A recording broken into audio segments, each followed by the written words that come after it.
Top of the morning to you. All coffeeed up, ready to go. Got my Hofner up. Got it reset up for jazz. You'll notice the mute here and the mute here. This helps with any sort of overtones or feedback you're going to get under the tailpiece, and this helps to get a more upright like tone. I've got it in the Maca setting. I'm not going to start playing yet. I'm getting ready to do a video tutorial on playing jazz on a short scale fretted bass.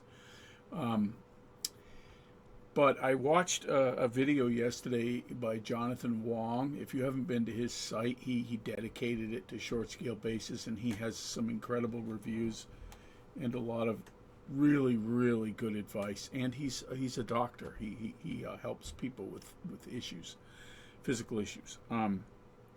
So let's talk a little more about that. Not to gain sympathy, just because I want you to know there are many of us in the same boat. So why the switch to short scale?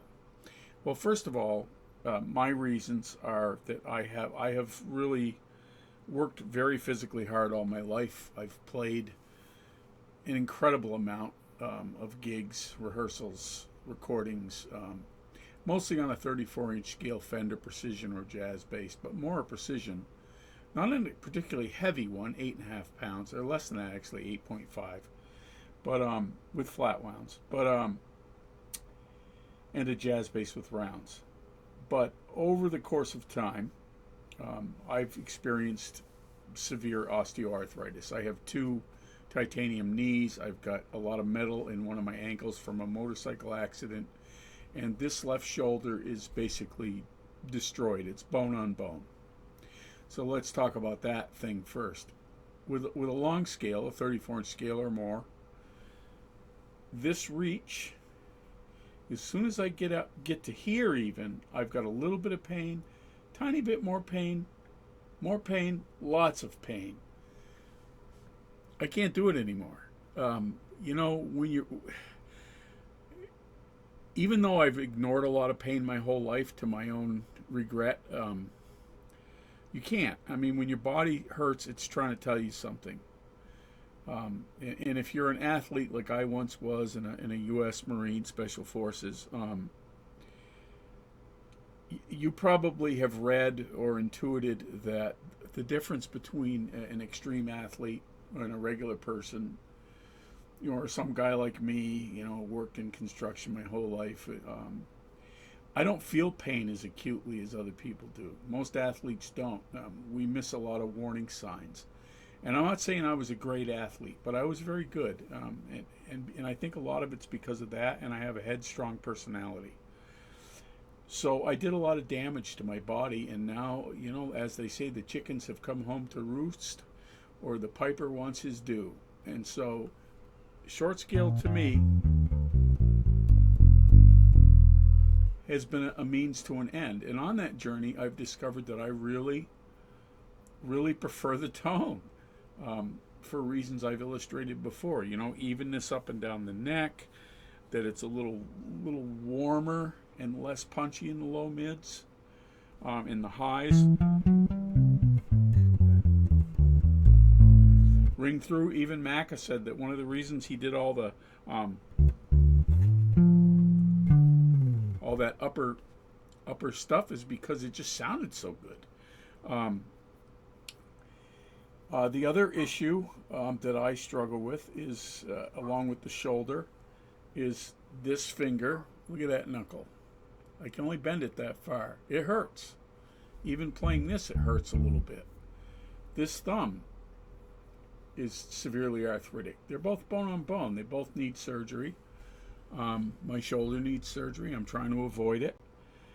And this came about from over practicing on the upright bass, is what I think. It didn't start happening until I got back into the upright 8 years ago, and I was practicing 3 hours a day with the thing, and I started to notice it a couple of years ago. I was like, oh my God. So I had to give that up. I still want one. I sold all 3 I had, but I still want one. Nothing replaces it. This is a make do. But I love this bass. It's got pyramid gold flats. And the other issue is that I have Coronary artery disease. I have a angina. I've got a left descending artery that is 100% blocked and calcified. And it happened over the last 15 years because prior to that I had no issues. Once again, the chicken's coming home to roost. I had, I was going to have stents put in and they couldn't get through it. And so they had to stop. And the options are a bypass, or they have this new procedure where they drill through it and it sucks back all the plaque. But they're both dangerous, and my surgeons felt that, and my doctor felt that controlling it with medication for now was the better route.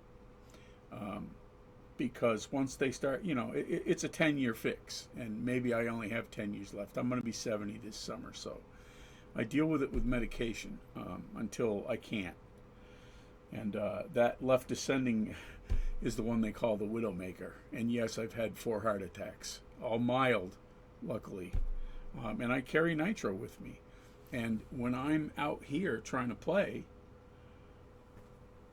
my whole shoulder aches. And after I'm done doing a gig with a long scale, it kind of mimics an angina attack.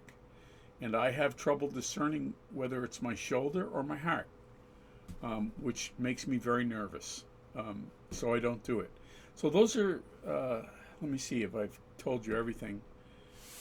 And I only offer this as advice and to share with you all who appreciate my videos and are on the same journey or close to the same journey. It's been a real struggle for me.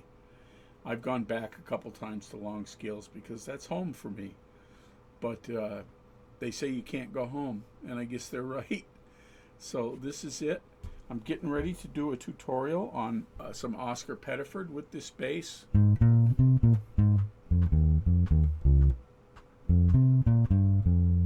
Yeah, I'm going to do something on that, both halves. Play it up to speed, then I'm going to slow it down.